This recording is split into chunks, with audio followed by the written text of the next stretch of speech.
They say Rome was born in daylight and crowned in marble, but its first cry wasn't a trumpet.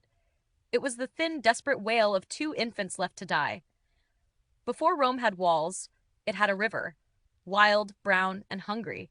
The Tiber swelled with storm water, chewing at its banks like an animal. In the shallows, a small basket snagged against roots and reeds, rocking as if the river itself couldn't decide whether to spare what was inside. Inside were twins. Their mother, Rhea Silvia, had been forced into silence. Some say a priestess sworn to never bear children, yet she did. And that was a threat, because their grandfather, Numitor, had been robbed of his throne by his own brother, Amulius, and tyrants don't tolerate loose ends with royal blood. So the order was simple: take the babies to the river. Let the current finish the work. But fate has a strange sense of mercy. A she-wolf found them, not as a monster, but as a mother. In a dark cave beneath the Palatine Hill, her breath warmed their skin. Her tongue cleaned mud from their faces. In the hush between heartbeats, the twins learned what it meant to be kept alive by something the world calls dangerous. They grew. Romulus and Remus, first under the wolf's shadow, then in the home of a shepherd named Faustulus. Strong legs, quick hands, eyes that didn't flinch. Boys who fought like they'd been born on the edge of a blade. And eventually, the truth found them. When they learned who they were and what had been stolen, they didn't mourn.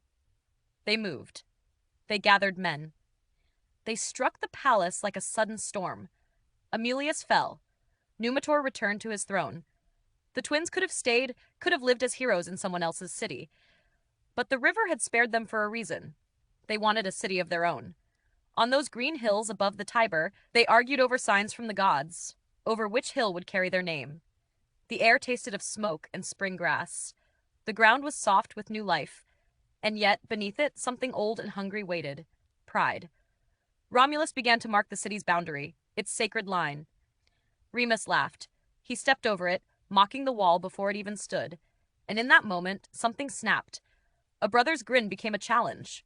A challenge became an insult. An insult became a wound that could only be answered with steel.